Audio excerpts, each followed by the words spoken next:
hard up there. Now then, perhaps I should tell you my name. Allow me to introduce myself. My name is Catherine O'Neill. Pleased to meet you. Thank you so much. Thank you. Why, you boys and girls are so polite, I must say. You have good manners, you people in the future. I suppose you've figured out by now that I'm from the past. And that I'm actually dead.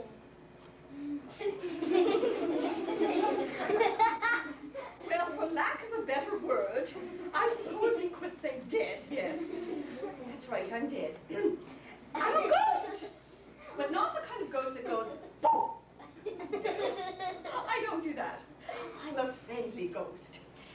I wonder if you might be curious as to how I passed away. Would any of you like to know how I passed away? Your name sounds familiar. Catherine O'Neill? Well, I wonder.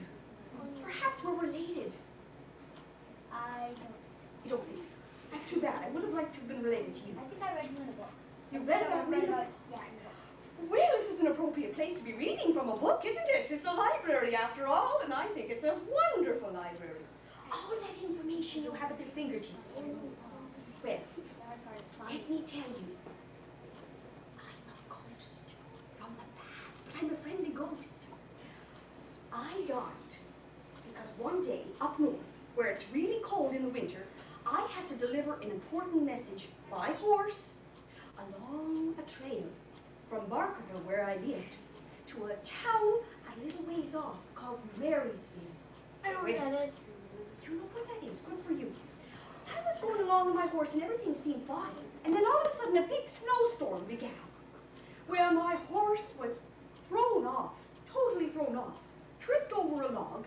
I fell off the horse and I sprained my ankle. Not only that, but we were too far away from any town to get help.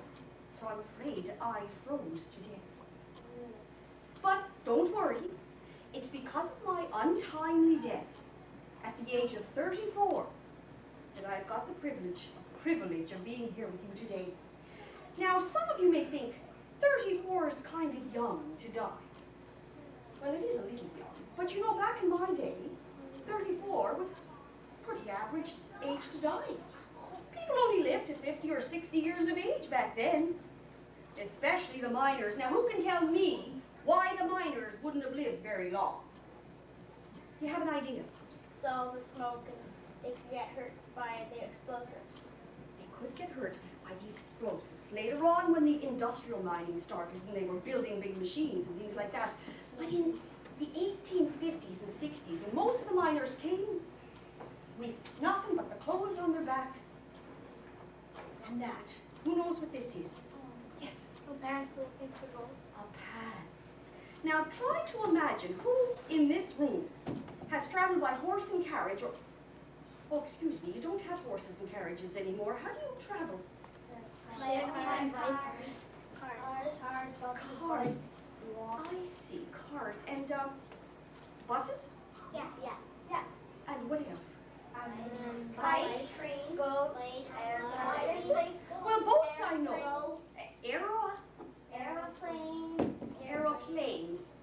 Does that have anything to do with the air? Yeah. Yeah. They What? fly. They fly in the air. They fly. Excuse me? They fly by motor. You can't be serious. There's such a thing as an airplane? Yeah. I don't believe it. Well, this is in the future. Oh, keep forgetting I'm in the future. Of course, I have to keep reminding myself. If I get lost, you tell me. You can fly your ghost. Well, try to You can imagine. fly your ghost. Yes, that's right, I And you can. can also fly walls. Through walls. Yeah, walk through the I wall. haven't tried that. You know, after we're finished, perhaps I'll give it a whirl. I don't Not quite. Now I've got important business to do here. Now listen carefully. Imagine what it would be like to go up north, over those trails and mountains, past those big bodies of water, creeks and lakes. Can you imagine what that would have been like along the Fraser River? Yeah. You walked all the way up to Prince George? That's where the foot of the Fraser River started.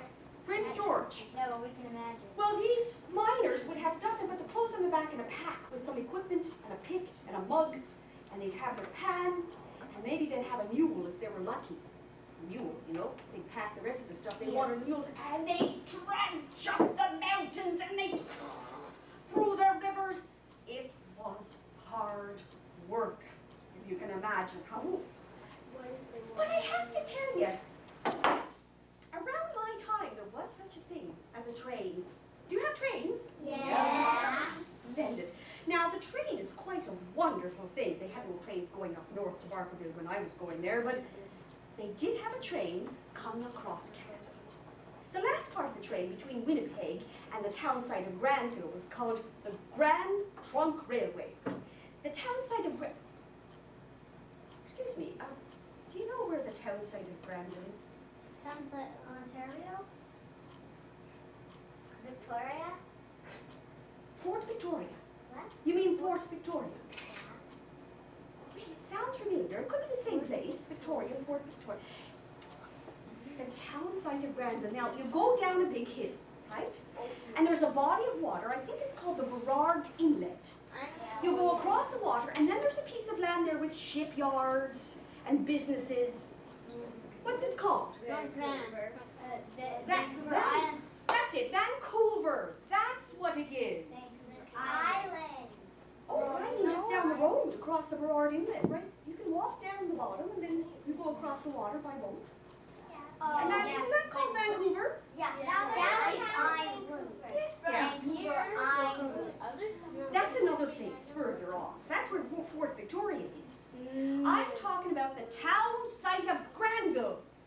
Do you know, back in 1886, that was the year I came over here, the town site of Granville was changed. The name was changed to Granville Island. Granville Island. I haven't heard of that. What was that? Vancouver. Vancouver. That's right. It was back in 1886. And do you know how many people lived in the town site of Granville in 1886? Who'd like to guess? How many do you More think? than 1,000. A little bit less than that. 950. A little bit less than that. 100. A little more than that. A little more than that. A trillion. Excuse me, I'm losing my breath. A trillion. Heavens to Betsy. No, no, no. What would you say? It's in the hundreds. It's a million. 150. It's a little bit less than 500. So now I we're said at 150.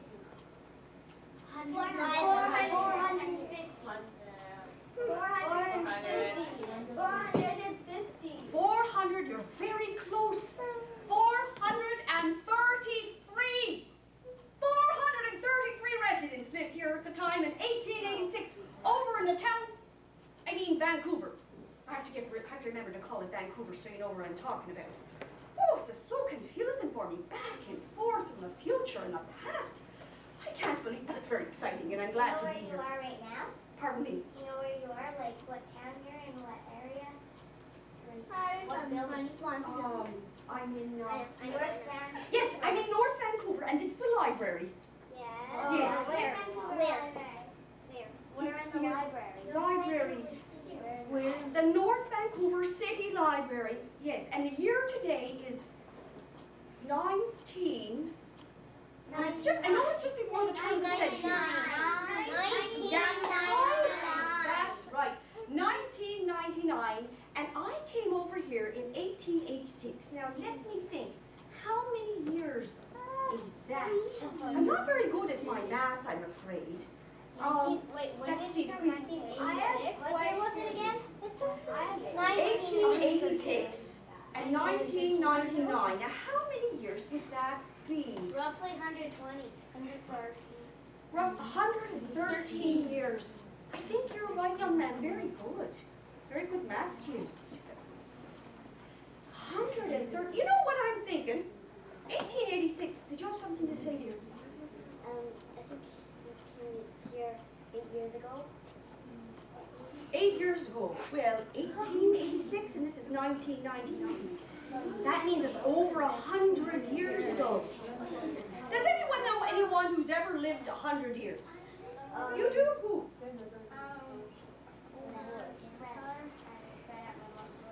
Isn't that amazing? 100 years, you know so much. Did you have something you wanted to say, young I man? met someone that was 106 and died when he was 107. Excuse me. 100 and what? 7. You met him? Well, it's amazing. To think people only lived to 50, 60 years old back in my day. That's double. That's almost double. Do you mean What do you do to live so long in the future? How do you do it?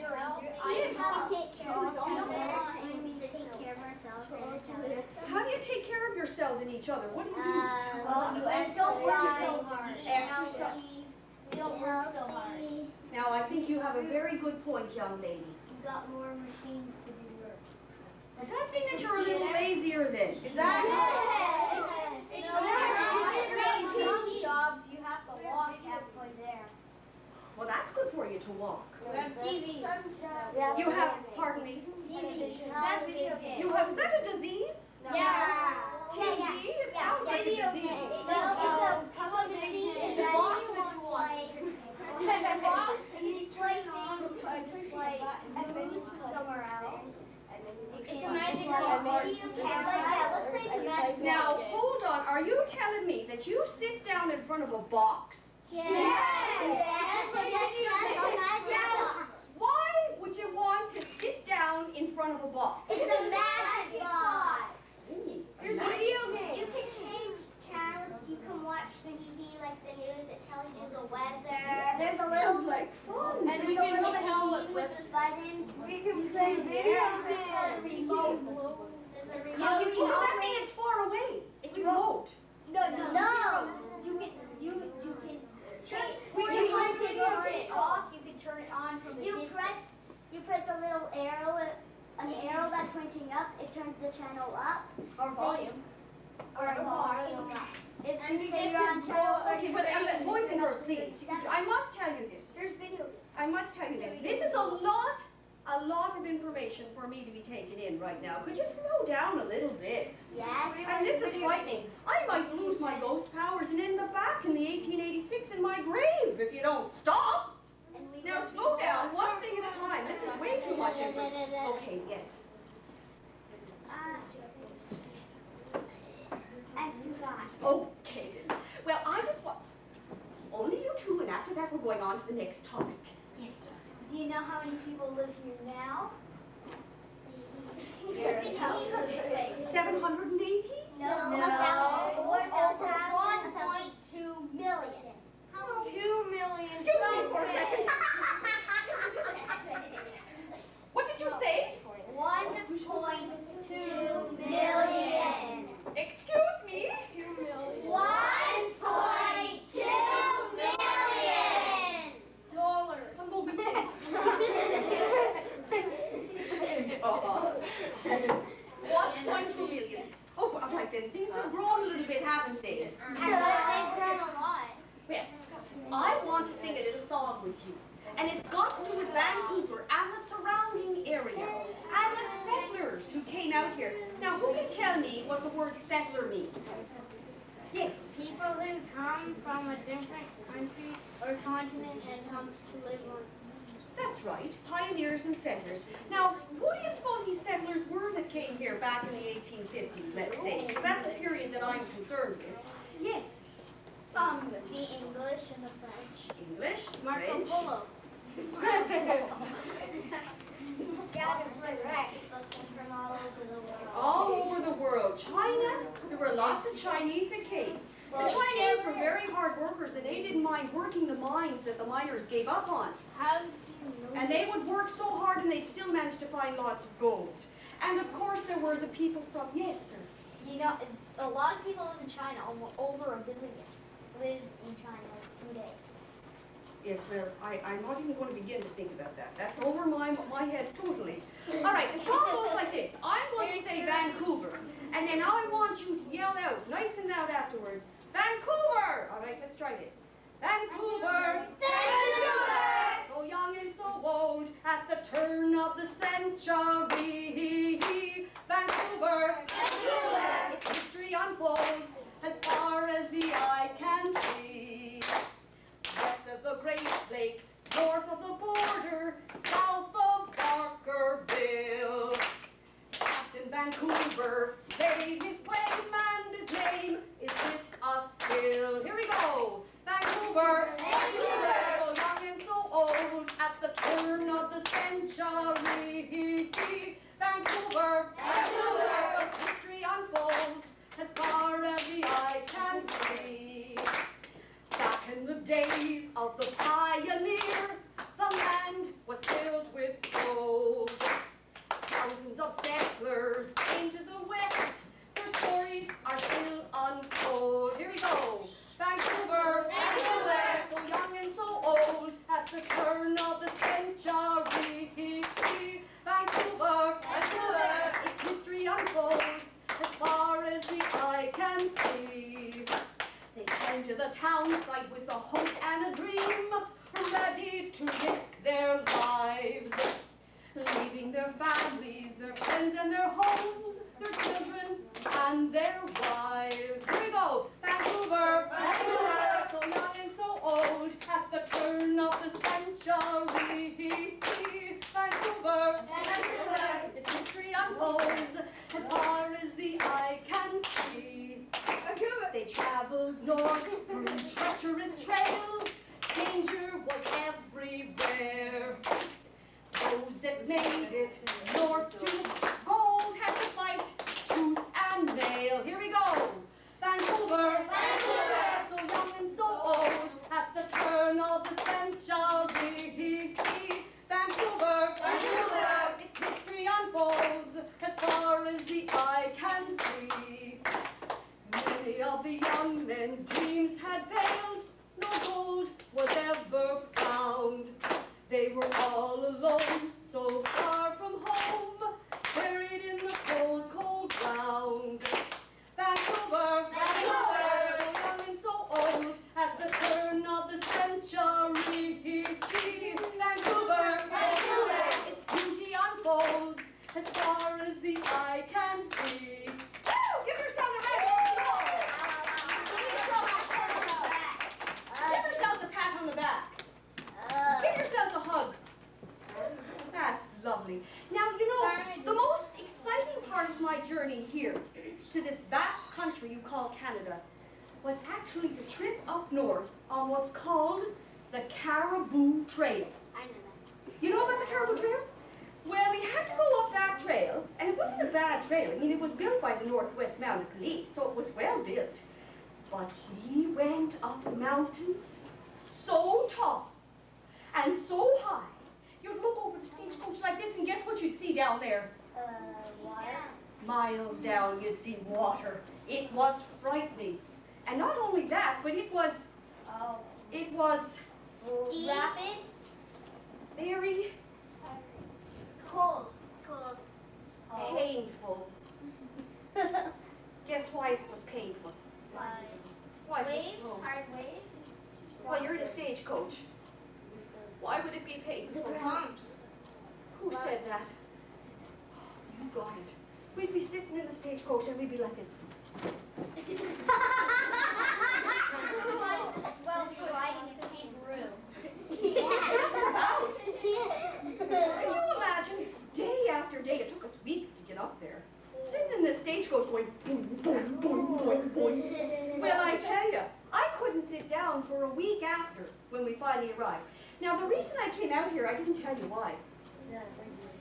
I was a mail order bride. A mail order bride. Can you imagine? Well, I lived in Ireland at the time with my family. They had a farm there, and it wasn't going too well, I'm afraid. So they decided maybe they should ship me off to Canada. I was so young at the time and of a good marrying age. I was 13. 13. You get old, you get married a little older now, don't you? Yes. Like 25.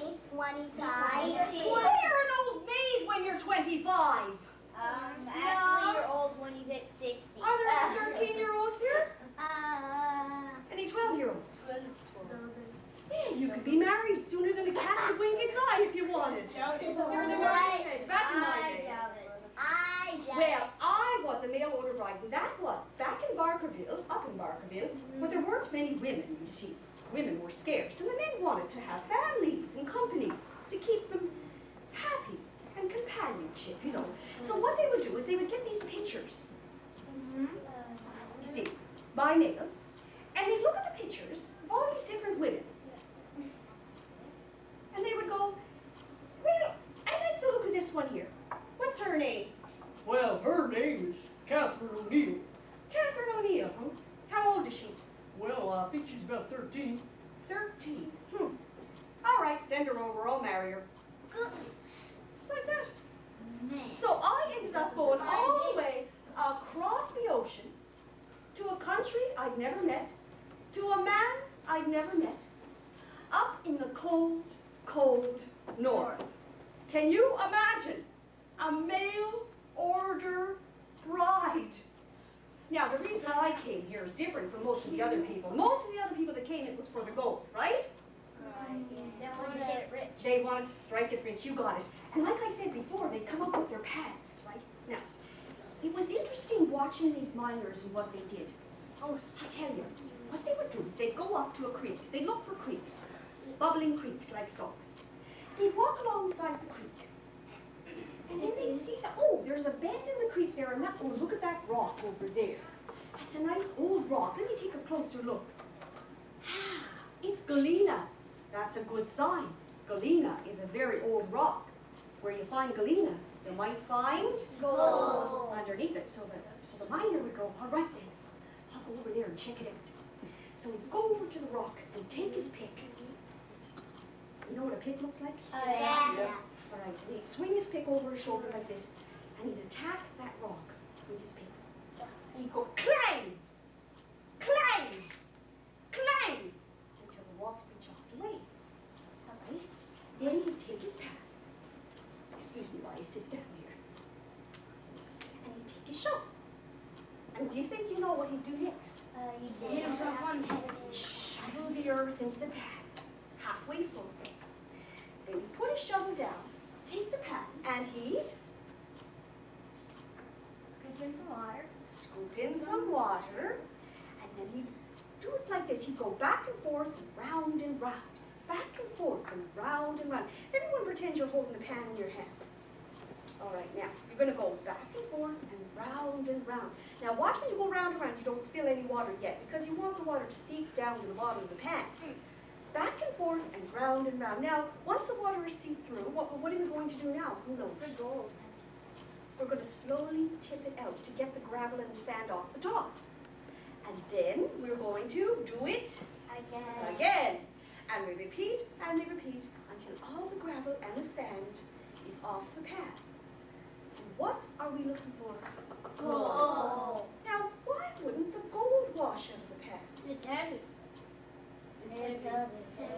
It's heavier than rocks or gravel or sand.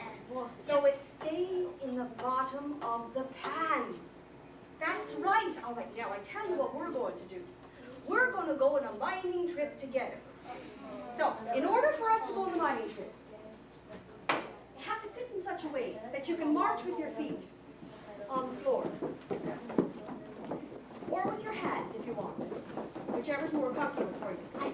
So that we can go on a mining trip. And we're going to make sure we have everything we need. You don't have to march the whole time. You'll get a feeling for when you feel like marching. I'm probably going to do more marching than you. The other thing you have to do is take your pick for the chorus. That's the part we sing along. I'm going to say the pick goes, and you guys go clang. Let's try it. The pick goes clang. Okay. And then I'm going to say the pan goes, and you guys go swish. Swish. Then we go together, if you want to sing it with me, back and forth, round and round, for shiny gold we wish. Let's try that again. The pick goes Clang. the pan goes Swish.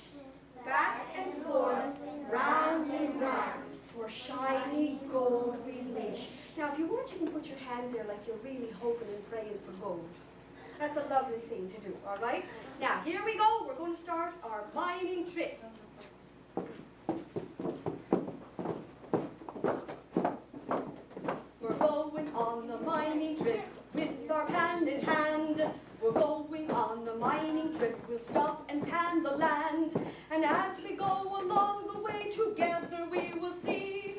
Mountainside, the bubbling creek, the country's great beauty. The pig goes Clang! the pan goes Swish! back and forth, round and round, for shiny gold we wish. That's right, here we go, we're marching again. Right, left, right,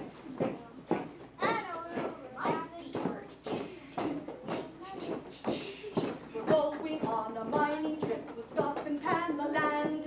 We're going on a mining trip, and we bought our pan. We'll keep an eye on the lie of the creek, that's how we'll find our way. Here we go, let's march. 1, 2, 3, 4. The pig goes Clang! the pan goes Swish! back and forth, round and round, for shiny gold we wish. Let's stop here and pan a while, 'cause here it's clear we've got a boulder older than the rest, and downstream there's some rock. A rock we call Galena, remember that? And Galena is our friend.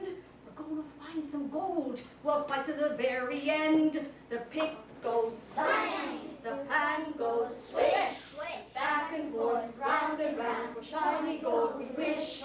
We take our pick and pry the rock, loosen up the sand. Once it's loose, we'll shuffle it and put it in our pan. When the pan is halfway full, we'll dip it in the creek.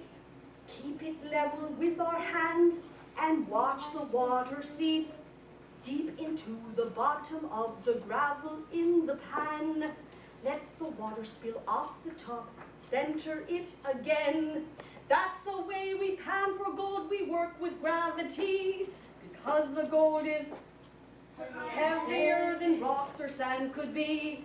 The pig goes Clang! the pan goes Swish! back and forth, round and round, for shiny gold we wish. It's getting late, time that we cooked us up some grub. Beans and bannock are the best, coffee in a mug. It's getting late, time to sleep, under the stars so bright. I see the dipper, where's the moon? We'll sleep well tonight. The pig goes Clang! the pan goes Swish! back and forth, round and round, for shiny gold we wish. Morning comes with the rising sun, time for us to pack. We'll have a bite, clean up our sight, now we're headed back. Here we go along our way, marching side by side. We'll keep an eye on the lie of the land, the creek will be our guide. The pig goes Clang! the pan goes Swish! back and forth, round and round, for shiny gold we wish. Yes! Did anybody find gold? How much did you find? One. One nugget? One piece. How big was your nugget? Let's see. Whoa, that would be worth a lot of money. Say it again. Is it about that big? You could probably get maybe $700 for that. That's nothing. How big is yours? How big was your nugget? Did you find a nugget or a rock? Just a nugget. How big was your nugget? You also found a nice sized nugget. Good for you. How big was yours?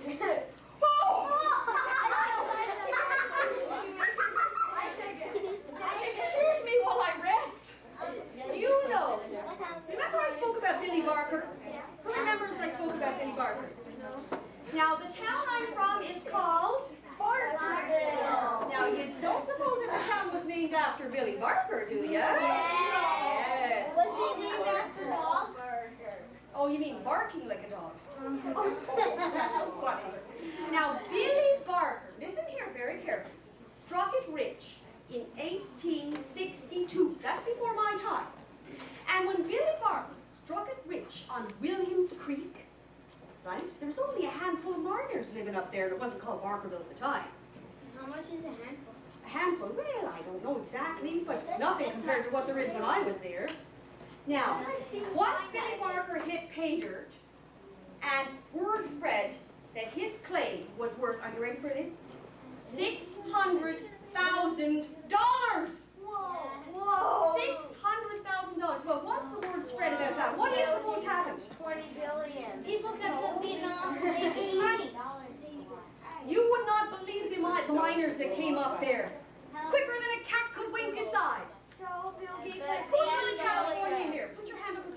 California is? Yeah. Ah, okay. Well, down in California, that's in the United States. There was mining going on down there, but by that time the mining had dried up. So what do you suppose all these miners did when they heard about the mine up at the Fraser River in North in Barkerville? They ran there as fast as a cat could wink his eye. I love that expression. So there you go. Now, went back to Billy Barker. Billy Barker struck it rich, but do you know how long it took him to spend all that money? And you can imagine how much money that would be today. How long do you think it took him to spend that money? That's a lot of money. One day. Today it says 80 billion. Probably the equivalent to that now. How long? 20 years? 20 years, all right. Your guess? Till he died? Till he died. No, not quite. Yes. A day? A day? $600,000? Yeah, I could buy everything. No, we're talking about $600,000 here. That's 6 and 5 zeros. That'd be every store in How long do you Vancouver. think? I know. 100 years. 100 years. Well, he didn't quite live that long, but it would certainly take me that long to spend that much money. Yeah, I was Okay. 3 hours. 3 hours? 3 hours. Let's spend that one. That's not even a On candy? No. I'd have to buy every single candy that was ever made in the whole world from the beginning of time. Exactly. Yes. Oh, Everyone, if you could be, excuse me, could you be just a little quieter, please? Because I'm having trouble hearing the young lady in the back. Excuse me, would you mind being a little quieter so I can hear the young lady in the back? Thank you so much. Yes, It dear. would take me a second. It would take you a second. Well, it actually took him 2 years to spend all that money. 2 years. Well, you know what happened? He went down to Fort Victoria over on Vancouver Island and met a young lady there. And her name was Emily. And she liked to spend money. He spent every penny on her, just about. And I was told later on he was working as a cook in a mining camp, poor lad. Now, there's another special miner I want to tell you about, and his name was John A. Fraser. Fraser. Does that name ring a bell to any of you? Yeah. Sir. Fraser River. It's a show. And I understand that there's a university somewhere here. Simon Fraser University. Simon Fraser University. A university was named after John A. Fraser's father, Simon Fraser. Does anyone know who Simon Fraser was? Yes. No. Do you know who he was, dear? My name is Emily. Hi. Oh, geez, your name is Emily, too. Are you related to Billy Barker's wife? Not as far as you know. All right. Does anybody know then? Does anybody know who Simon Fraser was? Yes? Yes, he might have played Simon Says when he was a little boy. But Simon Fraser, that's a good one. Simon Fraser was an explorer, a brave explorer from the Northwest Company in Montreal. Now, remember I mentioned Prince George to you before? Yes. Well, in my days, it wasn't called Prince George. He left all the way from Prince George down to the foot of the Fraser in 1808. He was a great explorer.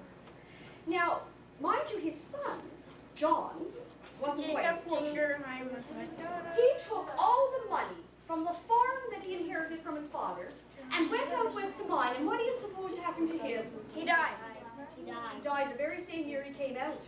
Do you think he found any gold? No, it's very sad story. You know, I met another sad miner, an old miner. He must have been, well, he was old for my day, in his 70s. That's my grandpa said. And this is what happened. I met an old miner one cold winter's day.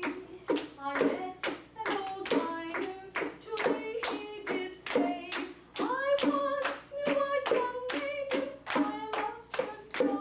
I met an old miner, to me he did say,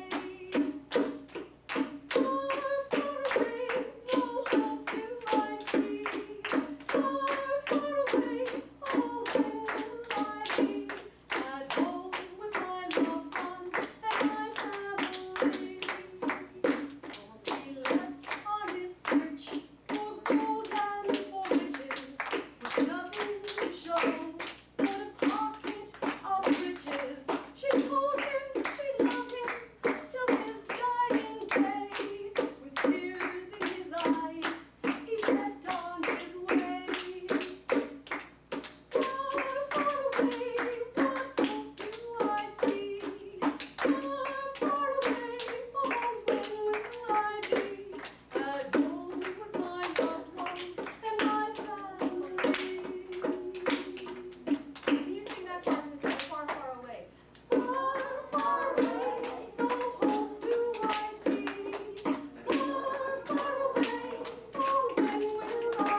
want to do. But before I do it, I have to give you just a little bit of background information, because you're going to all be my actors. Now, what it's going to be is a story about someone by the name of Charlie Brown. Charlie! He's a cartoon character. He's a what? cartoon character. What is a cartoon? He lives in the magic box. He lives in the magic box, of course. It's kind of a story that someone writes, but it's with colored pictures and it's in the newspaper. Color pictures in the newspaper? And it's also on TV. Well, I don't know anything about this TV, but we do have a newspaper up in Barkerville called the Caribou Sentinel. But everything is black and white in the Caribou Sentinel. There's no color in it. I can't imagine such a thing. Anyway, Charlie Brown was a gambler.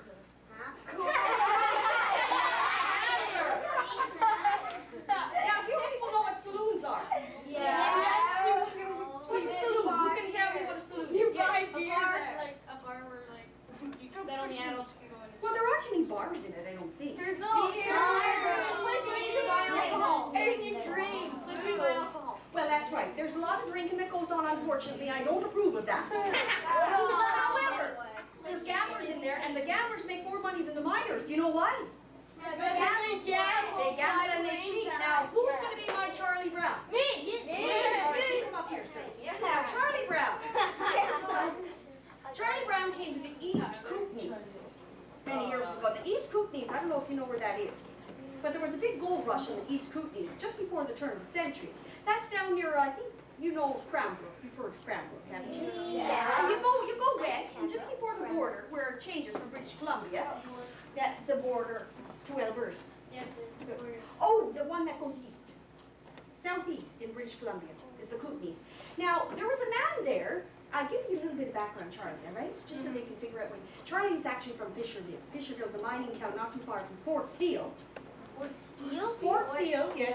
Sam Steele was, Sam Steele is a very important man. Have you heard of the RCMP? Yes! RCMP. That's right. Superintendent Samuel Steele of the RCMP, the Royal Canadian Mounted Police. Yes. Well, he was the man that believed in law and order. Yes, sir. Was he made of steel? Come up here. You can be Sam Steele. Come here, young man. Now, Sam Steele was known for his very handsome mustache. It opens up. You have to wear this or you don't get to be Sam Steele. So you better. I won't wear it. All right, someone else want to be Sam Steele. Thank you. You want to be Sam Steele, sir? No. Oh, no. Can't drive mine. No. Doesn't have to be a boy, it can be a girl. No. No way. I want a Sam Steele. Come on now.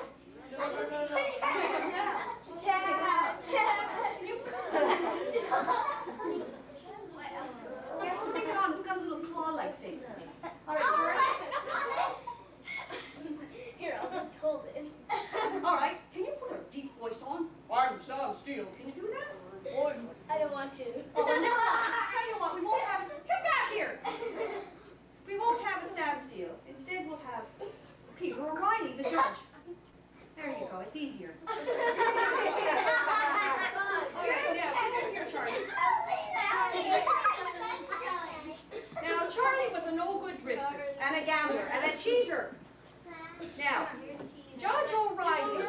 Now, show us a really rough top gambler kind of pose. Yeah. All right. Order in the court. Now, Judge Peter O'Reilly said, what did he say? Order in the court. That's nice, yes, he's right. And he said this, boys, there better not be any shooting in the cookies. What? Boys, there better not be any shooting in the cookies. Boys, there better not be any shooting in the cookies.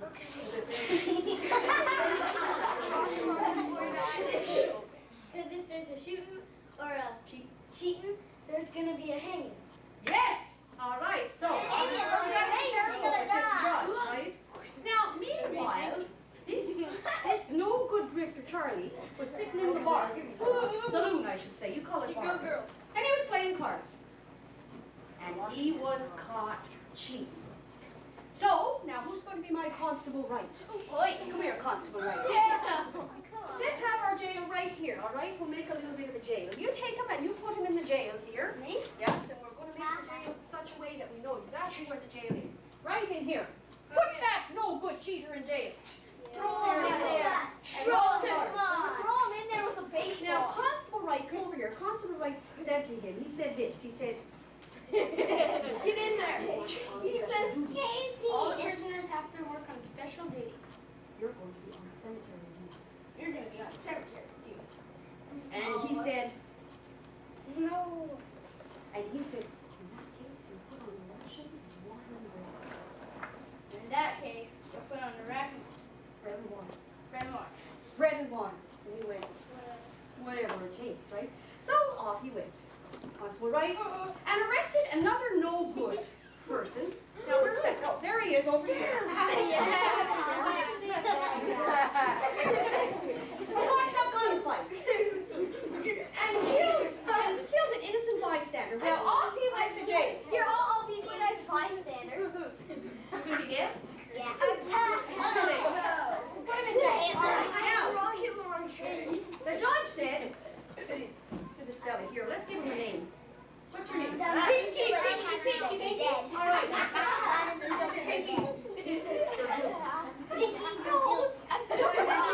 All the residents said guilty or not guilty, and they said not guilty. He said you'll be hung tomorrow. You'll be hung tomorrow. Now, the judge said to the rest of the community out in Fort Steele, he said, Is anybody on the hanging? but everyone said, No.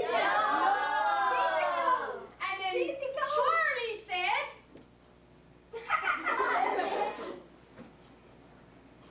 I'll do it. So the judge said, very well then, take him off and hang him. So you went over there to give him a good hanging, over in the corner. Watch, and poof, he was hung. There he was, and he went back to the grave. I'm not dead. You can stay there. Wasn't he laying there? He's a zombie. All right, so then, He's a zombie. Charlie, come back here. He's a zombie. So the judge said to Charlie, the judge said to Charlie, Because of your duty as a hangman, you're allowed to go free. so off he went. There's a good-spirited man that he is. Now one day, Charlie was over here in his camp. Charlie was over here in his camp. And his camp was near the ferry, and over here in his camp, he had 3 horses. I need 3 horses. How? 1, 2, 3. 3 horses over here. And he had them tied up there, nice and safe. And they were just relaxing, the horses were relaxing, having some grass, munching away. Now, the thing is very unfortunate is now, who's the owner of these horses? Me. Come here. The owner of these horses, was standing here and said to the judge, someone has taken my horses. Come and tell the judge. What? That's not fair. Tell the judge, someone has taken my horses. And the judge said, I'll bet it's Charlie Brown. How can I take it if I didn't even know who these were? oh, that's a problem. When you're a no-good drifter, you don't even know what you're doing half the time. So she said, well, get that Charlie. Tell him to get that Charlie. Well, get that Charlie. Yes, so off she went, and I need 3 constables. All right, Constable Larson. You're tired. Constable Larson. Arson? Larson. Constable Larson, and what's your name? You're supposed to be dead. Okay, sorry, Constable Soul. Constable Larson. And Constable No good. Davison. Constable Davison. Okay, so there they were. Now you're just waiting to see you get your horses back, all right? Off they went along the trail on their horses. And then they saw Charlie over in his camp. Get him! Kill him. They said, stick him up, get back there. Tell him to stick him up, get back there. Stick him up. So he had a poncho on, right? So he reached under his poncho and he put his hands up first and he pretended like he was giving up. Right? They came over, they went to get their handcuffs. They're in the Charlie pocket. Brown's gonna And just then he pulled a gun. Right, he got it. Now, what happened was, there he killed Charlie, hold that gun out. Did he kill me? You guys turn this way so nobody can see your faces so you can see how devastated you are. No. What happened was, gonna kill you, Chad. they pulled a gun on him and he pulled a gun on them. Now, who do you suppose got it first? Me? Charlie Brown. And he transferred it to the other hand and said, shoot this one. Shoot this one. And they did. They shot him. They riddled him full of bullets. He died. And he died. And that was the end of Charlie Brown. Okay, actors, come over here and put your, let's hold hands. No. I'll be over on this side.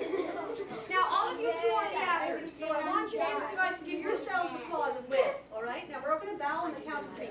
Could you count 3 for us, please? 1, 2, 3.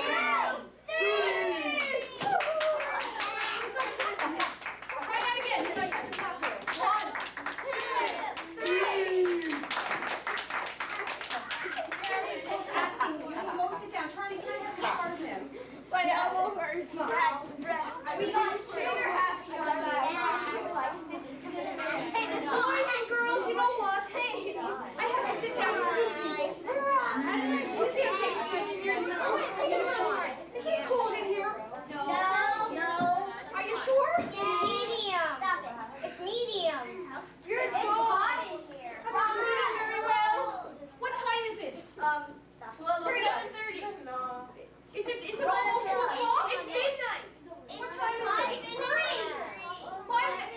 It's almost 3 o'clock. It is 3 o'clock. Well, no wonder I'm feeling so weak. I'm going to have to go back soon. Yay!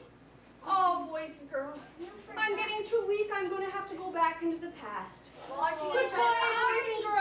It was Wait! You said you walk through the wall. Yeah, you said you walk through the wall. Walk through the wall. Walk through the wall. Walk through the wall. Walk through the wall. Walk through the wall.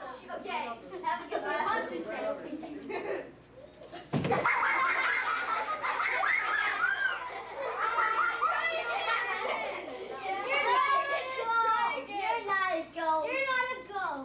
Well, if I'm not a ghost, then what am I? You're a person. You're a deer. Are you sure? Yeah. I'm really alive and I live now? Well, then what's my name?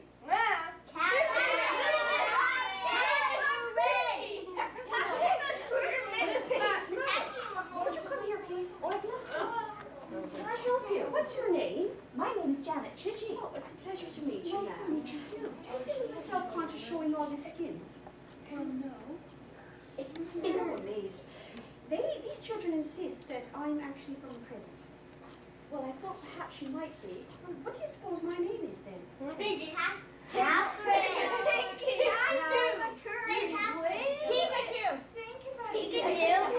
know their stories. Squirtle. We all know a story where someone had a name.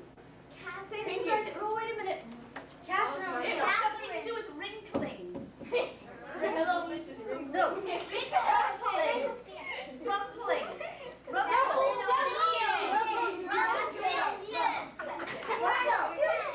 Maybe that's who I am. Who?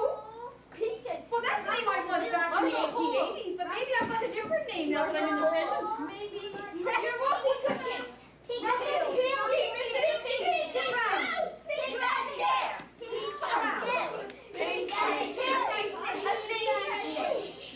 Charlie Brown. Put your hands on the forehead like this and concentrate. What Baby's name. Charlie Brown. I might be related to